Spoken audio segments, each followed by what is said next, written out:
ದಿಲ್ಲಿ ಗೊಂದಲ ವಿಶೇಷ ಕಾರ್ಯಕ್ರಮ ಸ್ವಾಗತ. ನಾನು ಲಕ್ಷ್ಮಣ್ ಹೂಗಾರ್. ದಿಲ್ಲಿಯಲ್ಲಿ ಗಲಿಬಿಲಿ ಶುರು ಆಗಿದೆ. ದಿಲ್ಲಿಯ ಆಡಳಿತ ಚುಕ್ಕಾಣಿ ಯಾರು ಹಿಡಿತಾರೆ? ಭಾರತೀಯ ಜನತಾ ಪಕ್ಷನ ಇಲ್ಲ ಆಮ್ ಆದ್ಮಿ ಪಕ್ಷನ? ಸೋತ್ ಸುಣ್ಣ ಆದಂಥ ಕಾಂಗ್ರೆಸ್ ಪಕ್ಷ ಏನು ಮಾಡುತ್ತೆ? ದಿಲ್ಲಿಯಲ್ಲಿ ಸಂವಿಧಾನಾತ್ಮಕ ಬಿಕ್ಕಟ್ಟು ಶುರು ಆಗಿದೆಯಾ ಅನ್ನೋಂಥ ಪ್ರಶ್ನೆ ಕಾಡ್ತಾ ಇದೆ. ಬಹುತೇಕ ಆಮ್ ಆದ್ಮಿ ಪಕ್ಷ ಇಲ್ಲಿ ಯಾರ ಜೊತೆಗೂ ಕೂಡ ಸರ್ಕಾರ ಮಾಡೋದಿಲ್ಲ, ಬೇಕಾದರೆ ಮತ್ತೆ ಚುನಾವಣೆಗೆ ಹೋಗ್ತೀವಿ ಅನ್ನೋಂಥ ಒಂದು ಹೇಳಿಕೆ ನೀಡಿರೋದು ನೋಡಿದ್ರೆ ಬಹುತೇಕ ದಿಲ್ಲಿಯಲ್ಲಿ ದರ್ಬಾರ್ ಯಾರು ಮಾಡ್ತಾರೆ, ದಿಲ್ಲಿಯ ಆಡಳಿತ ಯಾರ ಕೈಗೆ ಹೋಗುತ್ತೆ ಅನ್ನೋಂಥ ಒಂದು ಗೊಂದಲ ಶುರುವಾಗಿದೆ. ಬಹುತೇಕ ಒಂದು ಬದಲಾವಣೆಯ ಗಾಳಿ ದಿಲ್ಲಿಯ ಮೂಲಕ ಆಮ್ ಆದ್ಮಿ ಪಕ್ಷ ಶುರು ಮಾಡಿದೆ. ಬಹುತೇಕ ಇದು ಅಚ್ಚರಿ ಅಂತ ಬಹಳಷ್ಟು ಜನ ನಂಬಿದ್ರು. ಕಾಂಗ್ರೆಸ್ ಬಿಜೆಪಿ ಕೂಡ ಬಹಳ ಅಚ್ಚರಿಯಾಗಿದೆ ಈ ಫಲಿತಾಂಶವನ್ನು ಈಗ ಗಂಭೀರವಾಗಿ ತೆಗೆದುಕೊಂಡಿದ್ದಾರೆ. ಹಾಗಾಗಿ ದಿಲ್ಲಿಯಲ್ಲಿ ಬಿಜೆಪಿ ಸರ್ಕಾರ ರಚನೆ ಮಾಡಲಿಕ್ಕೆ ಅದಕ್ಕೆ ಕೇವಲ 4 ಸ್ಥಾನಗಳು ಬಾಕಿ ಇದ್ದಾವೆ. ಆಮ್ ಆದ್ಮಿ ಪಕ್ಷ ಸರ್ಕಾರ ರಚನೆ ಮಾಡಬೇಕಾದ್ರೆ ಅದಕ್ಕೂ ಕೂಡ 8 ಸ್ಥಾನಗಳಾಗತ್ತಿದೆ. ಹೀಗಾಗಿ ದಿಲ್ಲಿಯಲ್ಲಿ ಯಾರು ಆಡಳಿತ ಮಾಡ್ತಾರೆ ಈ ಗೊಂದಲ ಗಲಿಬಿಲಿ ಶುರು ಆಗಿದೆ.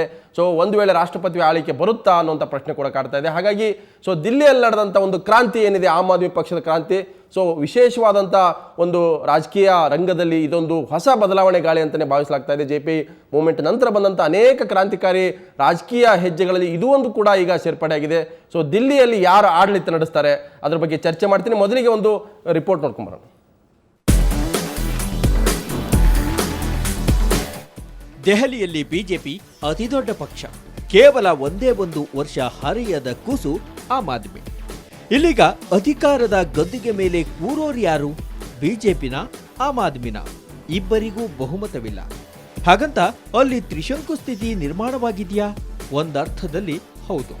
ಅಲ್ಲಿ ಸರ್ಕಾರ ರಚನೆ ಆಗ್ಬೇಕಂದ್ರೆ ಯಾರಾದ್ರೂ ಒಬ್ರು ದಾರಿ ತೋರಿಸಲೇಬೇಕು. ಇಲ್ಲದಿದ್ರೆ ಗವರ್ನಮೆಂಟ್ ಮಾರ್ಕ್ಸ್ 36 ಬೇಕೇ ಬೇಕು. ಅದು ಸರಳ ಬಹುಮತಕ್ಕೆ ಇರೋ ಮ್ಯಾಜಿಕ್ ನಂಬರ್. ದೆಹಲಿ ಸರ್ಕಾರ್ ಸರ್ಕಸ್ನಲ್ಲಿರೋ ಆಯ್ಕೆ ನಂಬರ್ 1 ಅಂದ್ರೆ ಬಿಜೆಪಿ ಮತ್ತು ಆಮ್ ಆದ್ಮಿ ಮೈತ್ರಿ. ಬಿಜೆಪಿ 33ರಲ್ಲಿ ಗೆದ್ರೆ ಆಮ್ ಆದ್ಮಿ 28ರಲ್ಲಿ ಗೆದ್ದಿದೆ. ಎರಡೂ ಒಟ್ಟಾದ್ರೆ ಸಂಖ್ಯಾಬಲ 60 ಆಗುತ್ತೆ. ಮತ ಎಣಿಕೆಗೂ ಮುನ್ನ ಬಿಜೆಪಿಗೂ ನೋನು, ಕಾಂಗ್ರೆಸ್ಗೂ ನೋನು ಎಂದಿದ್ದ ಅರವಿಂದ್ ಕೇಜ್ರಿವಾಲ್ ಈಗ ಬಿಜೆಪಿಯ ಸಿಎಂ ಅಭ್ಯರ್ಥಿ ಹರ್ಷವರ್ಧನ್ಗೆ ಕಾಂಗ್ರೆಸ್ ಹೇಳಿದ್ದಾರೆ. ಮುಂದೇನು ಅದೊಂದು ಗುಟ್ಟು ಮಾತ್ರ ಬಿಟ್ಕೊಟ್ಟಿಲ್ಲ. ಆಯ್ಕೆ ಓಪನ್ ಆಗಿದೆ. ಇನ್ನು ಸರ್ಕಾರ್ ಸರ್ಕಸ್ ಆಯ್ಕೆ ನಂಬರ್ 2, ಆಮ್ ಆದ್ಮಿ ಜೊತೆ ಕಾಂಗ್ರೆಸ್ ಹಾಗೂ ಇತರರು ಕೈ ಜೋಡಿಸುವುದು. ಆಗ ಎಎಪಿಯ 28ಕ್ಕೆ ಕಾಂಗ್ರೆಸ್ನ 8 ಹಾಗೂ ಇತರ 2 ಶಾಸಕರ ಬೆಂಬಲ ಸೇರಿ 38ರ ಸಂಖ್ಯಾಬಲ ರಚನೆಯಾಗುತ್ತೆ. ಆಗಲೂ ಸರ್ಕಾರ ರಚನೆ ಸುಲಭ, ಆದ್ರೆ ಅಲ್ಲೇ ಕಷ್ಟ ಇದೆ. ಎಎಪಿಗೆ ಬಿದ್ದಿರೋ ವೋಟ್ಗಳು ಕಾಂಗ್ರೆಸ್ ಸರ್ಕಾರದ ವಿರುದ್ಧದ ಮತಗಳು. ಹೀಗಾಗಿ ಕಾಂಗ್ರೆಸ್ ಜೊತೆ ಕೇಜ್ರಿವಾಲ್ ಹೋಗ್ತಾರಾ ಅನ್ನೋದೇ ದೊಡ್ಡ ಪ್ರಶ್ನೆ. ಇಬ್ಬರು ಒಗ್ಗೂಡಿದ್ರೆ ಇತರರ ಬೆಂಬಲ ಕಷ್ಟವೇನೂ ಅಲ್ಲ. ಆದ್ರೂ ಮೈತ್ರಿ ಅಸಾಧ್ಯ ಅನಿಸ್ತಿದೆ. ಹಾಗಂತ ರಾಜಕೀಯದಲ್ಲಿ ಯಾವುದೂ ಅಸಾಧ್ಯ ಅಲ್ಲ ಅನ್ನೋದನ್ನ ಮರೆಯೋ ಹಾಗಿಲ್ಲ. ಆಯ್ಕೆ ನಂಬರ್ 3 ಇದೇ ಇರೋದು. ಬಿಜೆಪಿಗೆ ಆಪರೇಷನ್ ಕಮಲ ಹೊಸದಲ್ಲ. ಆಪರೇಷನ್ನಲ್ಲಿ ಬಿಜೆಪಿ ಸಾಕಷ್ಟು ಪಳಗಿರುವ ಪಕ್ಷ. ಇಬ್ಬರು ಪಕ್ಷೇತರರ ಬೆಂಬಲ ಸಿಕ್ಕರೂ ಸರಳ ಬಹುಮತಕ್ಕೆ 1 ಮತ ಕೊರತೆ ಬೀಳುತ್ತೆ. ಎಎಪಿ ಕೂಡ ಒಪ್ಪದೇ ಹೋದ್ರೆ ಬಿಜೆಪಿ ಆಪರೇಷನ್ಗಿಳಿದ್ರೂ ಇಳಿಬಹುದು. ಕಾಂಗ್ರೆಸ್ನ 4 ಶಾಸಕರಿಗೆ ಗಾಳ ಹಾಕಿದ್ರೆ ಆಗ ಪಕ್ಷೇತರ ನಿಷೇಧ ಕಾಯ್ದೆಯೂ ಅಡ್ಡಿಯಾಗಲ್ಲ.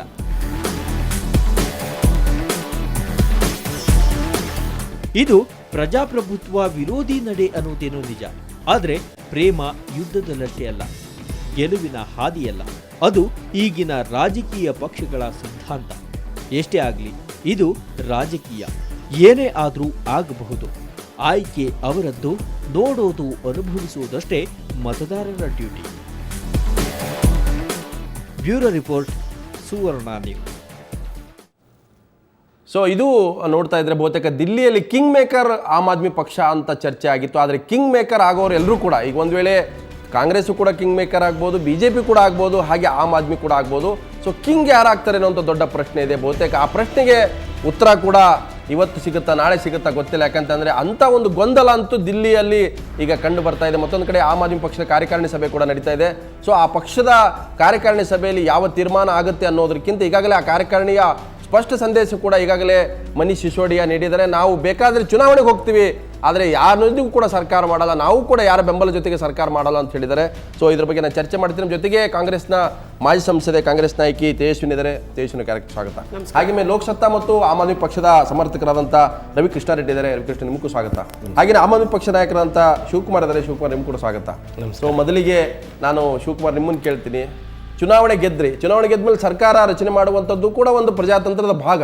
ಸೊ ಆ ಭಾಗದಿಂದ ನೀವು ಓಡಿ ಹೋಗ್ತಾ ಇದ್ದೀರಿ ಅನ್ನುವಂಥ ಮಾತಿದೆ. ಈಗ ನೀವು ದಿಲ್ಲಿಯಲ್ಲಿ ಸಭೆ ನಡೀತಾ ಇದೆ, ಕೇಜ್ರಿವಾಲ್ ನೇತೃತ್ವದಲ್ಲಿ ಕಾರ್ಯಕಾರಿಣಿ ನಡೀತಾ ಇದೆ, ನಾವು ಯಾರ ಜೊತೆಗೂ ಸರ್ಕಾರ ಮಾಡಲ್ಲ, ಜನಾದೇಶವನ್ನು ಒಪ್ತಾ ಇಲ್ಲ. ನೀವು ಜನಾದೇಶವನ್ನು ಒಪ್ತಾ ಇಲ್ಲ ಅನ್ನೋದು ತಪ್ಪಾಗುತ್ತೆ. ಯಾಕಂದರೆ ಜನಾದೇಶ ನಮಗಿರೋದು ಒಂದು ಸ್ವಚ್ಛ ರಾಜಕಾರಣವನ್ನು ಈ ದೇಶಕ್ಕೆ ಕೊಡ್ತಕ್ಕಂಥದ್ದು. ನಮ್ಮ ಭರವಸೆ ಕೂಡ ಅದೇನೆ. ಸೊ ಹಾಗಾಗಿ ಮೊದಲನೇ ಆಪ್ಷನ್ ಇರ್ತಕ್ಕಂಥದ್ದು BJP ಕೈಯಲ್ಲಿ. BJP ಅವರು 31 ಸೀಟ್ ಆಲ್ರೆಡಿ ಅವ್ರ ಕೈಯಲ್ಲಿದೆ. 31 ಪ್ಲಸ್ ಅಕಾಲಿ ದಳದ್ದು 32 ಇದೆ. ಅವ್ರ ಕೊರತೆ ಕಂಡು ಬಂದಿರೋದು 4 ಸೀಟು. ಆ 4 ಸೀಟ್ನ ಅವರು ಕಾಂಗ್ರೆಸ್ಸಿಂದನೂ ಪಡೀಬೋದು, ಅಥವಾ ಏನು ಮಾಡ್ತಾರೆ ಅವ್ರಿಗೆ ಬಿಟ್ಟಿರ್ತಕ್ಕಂಥದ್ದು. ಹೆಂಗ್ ಪಡೆಯೋದು? ನೀವೇ ಪಡೆಯಕ್ಕಾಗ್ತದೆ, ಅವ್ರು ಹೇಗೆ ಪಡಿಬೇಕು? ಇಲ್ಲ, ನಾವು ಪಡೆಯೋ ಪ್ರಯತ್ನವೇ ಮಾಡ್ತಾ ಇಲ್ಲ. ಮಾಡಬೇಕು ಅಥವಾ ಪಕ್ಷ ಹೊಡಿಬೇಕು? ಇಲ್ಲ, ಆರ್ಸ್ ರೈಡಿಂಗ್ ಮಾಡೋದಾಗ್ಲಿ, ಪಕ್ಷ ಹೊಡೆಯೋದಾಗ್ಲಿ, ಈ ಯಾವುದೇ ಕೆಲಸಕ್ಕೆ ಆಮ್ ಆದ್ಮಿ ಪಾರ್ಟಿ ಯಾವತ್ತಿಗೂ ಕೂಡ ಕೈ ಹಾಕೋದಿಲ್ಲ. ಸೊ ಈ ಟ್ರೆಡಿಷ್ನಲ್ ಪಾಲಿಟಿಕ್ಸ್ ಏನು ನಡೀತಾ ಇದೆ ಅದನ್ನು ಬದಲಾಯಿಸಬೇಕು ಅನ್ನೋದೇ ನಮ್ಮ ಮೂಲ ಉದ್ದೇಶ. ಹಾಗಾಗಿ ನಮಗೆ ಜನಾದೇಶ ಸಿಕ್ಕಿರ್ತಕ್ಕಂಥದ್ದು 28 ಸೀಟ್ಗೆ. ಅದು ವಿರೋಧ ಪಕ್ಷದಲ್ಲಿ ಕೂರಲಿಕ್ಕೆ ಸರಿಯಾಗಿದೆ. ವಿರೋಧ ಪಕ್ಷದಲ್ಲಿ ಮಾತ್ರನೇ ಕೂರ್ತೀವಿ. ಮತ್ತು ಈ ದೇಶದಲ್ಲಿ ಇತಿಹಾಸದಲ್ಲೇ ಮೊದಲನೇ ಬಾರಿ ಒಂದು ಒಳ್ಳೆ ವಿರೋಧ ಪಕ್ಷ ಅಂದರೆ ಹೇಗಿರಬೇಕು ಅನ್ನೋದನ್ನು ತೋರಿಸ್ಕೊಡ್ಬೇಕು ಅನ್ನೋದೇ ನಮ್ಮ ಉದ್ದೇಶ. ಆ ಕೆಲಸವನ್ನು ನಾವು ನಿಭಾಯಿಸ್ತೀವಿ. ಮಾನಸಿಕವಾಗಿ, ತಾತ್ವಿಕವಾಗಿ ಇಶ್ಯೂ ಬೇಸ್ಡ್ ತಾವು ಅಪೋಸಿಷನ್ ಪಾರ್ಟಿ ಕೂಡ್ಲಿಕ್ಕೆ ಸಿದ್ಧತೆ ಮಾಡ್ಕೊಂಡಿದ್ದೀರಿ. ಖಂಡಿತ. ಸರ್ಕಾರ ರಚನೆಯ ಕನಸಾಗ್ಲಿ ಅಥವಾ ಸರ್ಕಾರ ರಚನೆ ಕಸರತ್ತು ಕೈ ಹಾಕೋದಿಲ್ಲ, ಅಗತ್ಯ ಬಿದ್ದರೆ ಫ್ರೆಶ್ ಎಲೆಕ್ಷನ್ ರೆಡಿ ಇದ್ದೀರಿ. ಖಂಡಿತ ಹೌದು. ಸೊ ಹೊಸ ಒಂದು ಒಂದು ಒಂದು ಭಾರ ಹಾಕದಂಗೆ ಆಗುತ್ತಲ್ಲ ಮತ್ತೆ ಜನರ ಮೇಲೆ ಇನ್ನೊಂದು ಎಲೆಕ್ಷನ್ ಅಂತಂದ್ರೆ, ಹೊರೆ ಅಲ್ವಾ ಅದು? ಹೊರೆ ಅಂತ ಬರೋದಿಲ್ಲ. ಹೇಗಿದ್ರು ಲೋಕಸಭಾ ಎಲೆಕ್ಷನ್ ಕೂಡ ಹತ್ರದಲ್ಲೇ ಇದೆ, ಅದ್ರ ಜೊತೆಗೆ ಸೇರಿಸಿ ಕೂಡ ಮಾಡ್ಬೋದು. ಬಟ್ ಫಸ್ಟ್ ನೋಡೋಣ BJP ಏನು ಮಾಡುತ್ತೆ. ಯಾಕಂದರೆ ಅವರೇ ಈಗ ಬಹುಮತದಲ್ಲಿರೋದು ಅವರೇ.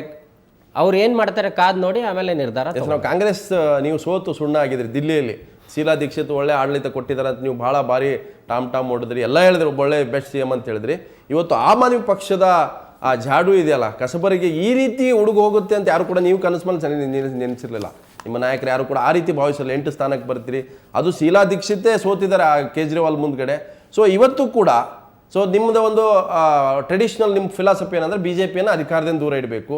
ಸೊ ಹಾಗೊಂದು ವೇಳೆ ನಿಮ್ಮ ವಿರುದ್ಧವೇ ಹೋರಾಟ ಮಾಡಿದ ಜನ ಲೋಕಪಾಲ್ ಬರಲೇಬೇಕು. ಕಾಂಗ್ರೆಸ್ BJP ಈಕ್ವಲ್ ಆಗಿದ್ದಾರೆ, ಕರಪ್ಷನ್ ಇರ್ಬೋದು, ಆಡಳಿತದ ದುರ್ವ್ಯವಹಾರದಲ್ಲಿ ಇರ್ಬೋದು. ಸೊ ಈಗ ಸಿಚುವೇಶನ್ ಹಂಗೆ ಅಸೆಂಬ್ಲಿ ಇದೆ. ಸೊ ಆಮ್ ಆದ್ಮಿ ಪಕ್ಷಕ್ಕೆ ತಾವು ಬಾಯಿ ಬೆಂಬಲ ಕೊಡ್ತೀರಾ? ರೆಡಿ ಇದ್ದೀರಾ? ಲಕ್ಷ್ಮಣ್, ಈಗ ನಮ್ಮ ಆಪ್ಷನ್ಗಿಂತ ಪ್ರಜಾಪ್ರಭುತ್ವದಲ್ಲಿ ಸಂವಿಧಾನಾತ್ಮಕವಾಗಿ ಯಾರು ಸರ್ಕಾರವನ್ನು ರಚನೆ ಮಾಡ್ತಾರೆ ಅದಕ್ಕೆ ಬಿಡಬೇಕು. ನಂಗೆ ಗೊತ್ತಿಲ್ಲ ಕಾಂಗ್ರೆಸ್ನವ್ರು ಏನು ನಿರ್ಧಾರ. ನನ್ನ ದೃಷ್ಟಿಯಲ್ಲಿ ನಾವು ಇದಕ್ಕೆ ಕೈ ಹಾಕಬಾರ್ದು.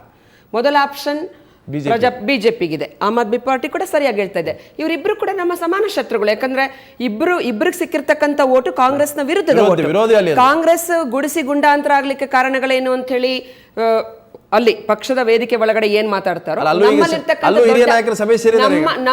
ನಮ್ಮಲ್ಲಿರ್ತಕ್ಕಂಥ ದೊಡ್ಡ ರೋಗ ಅಂತ ಹೇಳಿದ್ರೆ ಇವತ್ತು ಶೀಲಾ ದೀಕ್ಷಿತ್ ಏನ್ ಸೋತಿದಾರಲ್ಲ, ಕಾಂಗ್ರೆಸ್ನವರೇ ಕಾರಣ.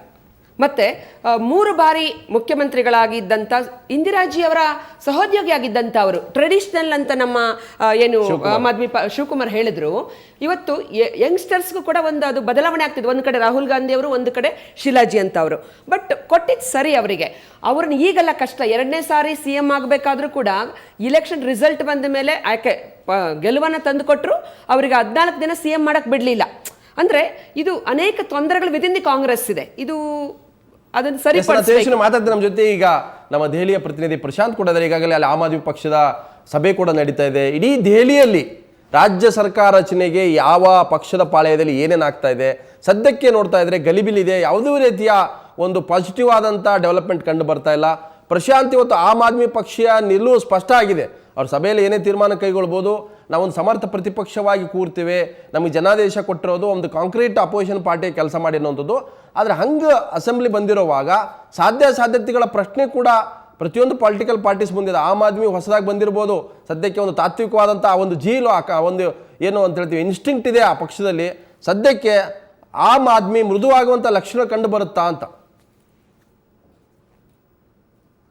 ಲಕ್ಷ್ಮಣ್, ಆಮ್ ಆದ್ಮಿ ಪಾರ್ಟಿ 28 ಸ್ಥಾನಗಳನ್ನು ಗೆದ್ದ ನಂತರ ಒಂದು ರೀತಿಯ ಸ್ಪಷ್ಟ ಗೊಂದಲದಲ್ಲಿದೆ. ಸರ್ಕಾರ ರಚನೆಯ, ಯಾಕಂದ್ರೆ ಬಾಗಿಲಿನಲ್ಲಿ ಅಧಿಕಾರ ಇದೆ, ಹೀಗಾಗಿ ಅಧಿಕಾರವನ್ನು ಸ್ವೀಕರಿಸಿ ಸರ್ಕಾರ ರಚಿಸಬೇಕಾ ಅಥವಾ ಬೇಡವಾ ಅಂತಕ್ಕಂಥದ್ದು ಆಮ್ ಆದ್ಮಿ ಪಾರ್ಟಿಗೂ ಕೂಡ ಸಾಕಷ್ಟು ಗೊಂದಲವನ್ನು ತಂದಿರತಕ್ಕಂಥ ವಿಷಯ. ಹೀಗಾಗಿ ಸಾಕಷ್ಟು ಸ್ಟ್ರಾಟಜಿ ಸೆಷನ್ಸ್ಗಳನ್ನು ಆಮ್ ಆದ್ಮಿ ಪಾರ್ಟಿ, ಅರವಿಂದ್ ಕೇಜ್ರಿವಾಲ್, ಯೋಗೇಂದ್ರ ಯಾದವ್, ಪ್ರೊಫೆಸರ್ ಅನಂತ್ ಕುಮಾರ್ ಸೇರಿದಂತೆ ಸಾಕಷ್ಟು ಏನು ಆಮ್ ಆದ್ಮಿ ಪಾರ್ಟಿಯ ಕೋರ್ ಕಮಿಟಿ ಇದೆ, ಪ್ರಶಾಂತ್ ಭೂಷಣ್ ಸೇರಿದಂತೆ ನಿನ್ನೆ ರಾತ್ರಿ ಕೂಡ ಸಭೆ ಸೇರಿದ್ರು, ಇವತ್ತು ಕೂಡ ಸಭೆ ಸೇರಿದ್ರು. ಆಮ್ ಆದ್ಮಿ ಪಾರ್ಟಿಯಲ್ಲಿ ನಡೀತಿರ್ತಕ್ಕಂಥ ಚಿಂತನೆ ಏನು ಲಕ್ಷ್ಮಣ್ ಅಂದರೆ, ಒಂದು ಹಂತದಲ್ಲಿ ಕಾಂಗ್ರೆಸ್ ಹೊರಗಿನಿಂದ ಬೆಂಬಲ ನೀಡಿ ಸರ್ಕಾರ ರಚನೆ ಆಗಬೇಕು, ಇಲ್ಲವಾದಲ್ಲಿ ಆಮ್ ಆದ್ಮಿ ಪಾರ್ಟಿ ಮತ್ತು ಬಿಜೆಪಿಗಳು ಕೂಡಿ ಒಂದು ರೀತಿಯ ಸ್ಟೇಟ್ ಗವರ್ಮೆಂಟ್, ಅಂದ್ರೆ ನಾವು ನ್ಯಾಷನಲ್ ಗವರ್ಮೆಂಟ್ ಅಂತ ಕೆಲವೊಂದ್ಸಲ ರಾಷ್ಟ್ರೀಯ ಸರ್ಕಾರ ಅಂತ ಕರಿತೀವಿ, ಕಾಮನ್ ಮಿನಿಮಮ್ ಪ್ರಕಾರ ಹೋಗ್ಬೇಕಾಗತ್ತೆ. ವಿದೌಟ್ ಕಾಮನ್ ಮಿನಿಮಮ್ ಪ್ರೋಗ್ರಾಮ್ ಯಾವುದು ಕೂಡ ಸಾಧ್ಯ ಆಗೋದಿಲ್ಲ. ಆ ಎರಡೂ ಹಂತದಲ್ಲಿ ಆಮ್ ಆದ್ಮಿ ಪಾರ್ಟಿಗೆ ಇರ್ತಕ್ಕಂಥ ಆತಂಕ ಲಕ್ಷ್ಮಣ್, ಒಂದು ಹಂತದಲ್ಲಿ ಬಿಜೆಪಿ ಜೊತೆಗೆ ಕೈ ಜೋಡಿಸಿದ್ರೆ, ಕಿರಣ್ ಬೇಡಿ ನಿನ್ನೆಯಿಂದ ಅದನ್ನೇ ಹೇಳ್ತಾ ಇದ್ದಾರೆ, ಕೈ ಜೋಡಿಸಿ ಅಂತಕ್ಕಂಥದ್ದು, ಕೈ ಜೋಡಿಸಿದ್ರೆ ದೊಡ್ಡ ಪ್ರಮಾಣದಲ್ಲಿ ಮುಸ್ಲಿಂ ಮತದಾರರು ಆಮ್ ಆದ್ಮಿ ಪಾರ್ಟಿಗೆ ಮತವನ್ನ ನೀಡಿದ್ದಾರೆ. ಹೀಗಾಗಿ ಈ ಒಂದು ಡಿಸಿಷನ್ ತಗೊಳ್ಳೋದು ಅಷ್ಟು ಸುಲಭ ಸಾಧ್ಯವಲ್ಲ. ಆ ಕಾರಣದಿಂದ ಆಮ್ ಆದ್ಮಿ ಪಾರ್ಟಿ ಎರಡೂ ಆಪ್ಷನ್ಗಳಿಗೆ ಹಿಂದೇಟು ಹಾಕ್ತಾ ಇದೆ. ಕಾಂಗ್ರೆಸ್ನ ಬೆಂಬಲ ಪಡೆದ್ರೆ ಅದೊಂದು ರೀತಿಯಾಗಿರ್ತಕ್ಕಂಥ ವಿಚಿತ್ರ ಸನ್ನಿವೇಶ. ಬಿಜೆಪಿ ಬೆಂಬಲ ನೀಡೋದು ಅಥವಾ ತೆಗೆದುಕೊಂಡಿದ್ದು ಮಾಡುವುದಾದ್ರೆ ಅದು ಕೂಡ ಒಂದು ಸುಸೈಡಲ್. ಹೀಗಾಗಿ ಎರಡೂ ಸುಸೈಡಲ್ ಆಪ್ಷನ್ಗಳಿಗಿಂತ ನಾವು ವಿರೋಧ ಪಕ್ಷದಲ್ಲಿರ್ತೇವೆ, ಮತ್ತೊಂದು ಚುನಾವಣೆಯನ್ನು ಎದುರಿಸಿದ್ರೆ ಅದು ಲೋಕಸಭಾ ಚುನಾವಣೆಗೆ ಜೊತೆಗಾದ್ರೂ ಕೂಡ ಅದು ಆಮ್ ಆದ್ಮಿ ಪಾರ್ಟಿಗೆ ಅಡ್ವಾಂಟೇಜ್ ಆಗ್ಬೋದು. ಯಾಕಂದ್ರೆ ಒಂದು ಅಲೆ ಇದೆ. ಪ್ರಶಾಂತ್, ನಾನು ಮತ್ತೆ ಮಾತಾಡ್ತೀನಿ. ಯಾಕಂತಂದ್ರೆ ಈಗ ಏನಾಗಿದೆ ದಿಲ್ಲಿಯಲ್ಲಿ ಅಂದ್ರೆ ಪೈಲೆ ಆಪ್ ಅನ್ನುವಂತ ಒಂದು ಚರ್ಚೆ, ನೀವು ಮೊದಲು ಆಪ್ ಪೈಲೆ ಅನ್ನೋ ಅಂತ ನಡೀತಾ ಇದೆ. ಸೊ ಬಹುತೇಕ ಈಗ ದೆಹಲಿಯ ವಿಧಾನಸಭೆಯ ಈಗಿನ ಪರಿಸ್ಥಿತಿ ನೋಡ್ತಾ ಇದ್ರೆ ಯಾವ ಸರ್ಕಸ್ಗಳು ನಡೀಬಹುದು ಅನ್ನೋಂಥದ್ದು ಒಂದು ಗ್ರಾಫಿಕ್ಸ್ ಕೂಡ ಇದೆ, ಅದನ್ನು ನೋಡಿಕೊಂಡು ನಾವು ಚರ್ಚೆಯನ್ನು ಮತ್ತೆ ಮುಂದುವರಿಸ್ತೀನಿ. ಸೊ ಮೊದಲಿಗೆ ದೆಹಲಿಯ ವಿಧಾನಸಭೆಯ ಲೆಕ್ಕಾಚಾರಗಳು ನೋಡ್ತಾ ಇದ್ರೆ, ನಂಬರ್ 1 ಮೊದಲ ಆಯ್ಕೆ ಬಿಜೆಪಿ ಪ್ಲಸ್ ಆಮ್ ಆದ್ಮಿ ಮೈತ್ರಿಯ ಸಾಧ್ಯತೆ ಕೂಡ ನಮ್ಮ ಮುಂದಿದೆ. ಆದರೆ ಸದ್ಯಕ್ಕೆ ಆ ಸಾಧ್ಯತೆ ಇಲ್ಲ ಅಂತ ಹೇಳಿ ಆ ಪಕ್ಷದ ನಾಯಕರು ಹೇಳ್ತಾ ಇದ್ದಾರೆ. ಅದು ಬಿಜೆಪಿ ಮನಸ್ಸು ಮಾಡಿದೆ. ಬಿಜೆಪಿ ಈಗ ದೆಹಲಿಯಲ್ಲಿ 32 ಸ್ಥಾನ ಗೆದ್ದಿದ್ರೆ ಆಮ್ ಆದ್ಮಿ ಪಕ್ಷ 28 ಗೆದ್ದಿದೆ. ಸೊ ಆಯ್ಕೆ 2 ನೋಡ್ತಾ ಇದ್ರೆ ಆಮ್ ಆದ್ಮಿ, ಕಾಂಗ್ರೆಸ್ ಮತ್ತು ಇತರರು. ಸೊ ಆಮ್ ಆದ್ಮಿ 28, ಕಾಂಗ್ರೆಸ್ 8, 36 ಆಗುತ್ತೆ. ಇತರರು 2 ಸ್ಥಾನ ಗೆದ್ದಿದ್ದಾರೆ, ಸೊ 40. ಸೊ ಈ ಆಯ್ಕೆ ಕೂಡ ಈಗಿನ ಸಂದರ್ಭದಲ್ಲಿ ಅವರ ಮುಂದಿರ್ತಕ್ಕಂಥದ್ದು.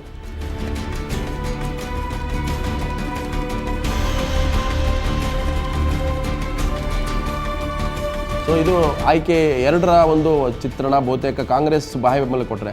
ಸೊ ಆಯ್ಕೆ 3 ನೋಡ್ತಾ ಇದ್ರೆ ಬಿಜೆಪಿ ಆಪರೇಷನ್ ಕಮಲ ಮಾಡಿದರೆ, ಕರ್ನಾಟಕದಲ್ಲಿ ಯಾವ ರೀತಿ ಆಪರೇಷನ್ ಕಮಲ ಮಾಡ್ತು 110 ಸ್ಥಾನ ಗೆದ್ದಾಗ, ಈಗಲೂ ಕೂಡ ಅದಕ್ಕೆ ಬೇಕಿರ್ತಕ್ಕಂಥದ್ದು 4 ಸ್ಥಾನಗಳು. ಈಗಾಗಲೇ ಅರವಿಂದ್ ಕೇಜ್ರಿವಾಲ್ ಕೂಡ ಹೇಳ್ತಾ ಇದ್ದಾರೆ, ಬಿಜೆಪಿ ನಮ್ಮ ಶಾಸಕರನ್ನು ಸಂಪರ್ಕ ಮಾಡ್ತಾ ಇದೆ. ಕೆಲವರು ನಮ್ಮ ಪಕ್ಷದಿಂದ ಕೂಡ ಚುನಾವಣೆ ನಿಂತಿದ್ದರು, ಅವರು ಪದೇ ಪದೇ ಫೋನ್ ಮಾಡಿ ಹೇಳ್ತಾ ಇದ್ದಾರೆ. ಕೆಲವು ಶಾಸಕರು ನನ್ನ ಸಂಪರ್ಕದಲ್ಲಿ ಕೂಡ ಇದ್ದಾರೆ. ಹಾಗೊಂದು ವೇಳೆ ಬಿಜೆಪಿ ಆಡಳಿತ ಮಾಡಲೇಬೇಕು ಅನ್ನೋಂಥ ತೀರ್ಮಾನಕ್ಕೆ ಬಂದರೆ ಆಮ್ ಆದ್ಮಿ ಪಕ್ಷದ ಶಾಸಕರನ್ನು ರಾಜೀನಾಮೆ ಕೊಡಿಸುವ ಸಾಧ್ಯತೆ ಇದೆ. ಸೊ ಆ ಒಂದು ಅವಕಾಶ ಇಲ್ಲಿ ರಾಜಕೀಯವಾಗಿ ಕಂಡು ಬರ್ತಾ ಇದೆ.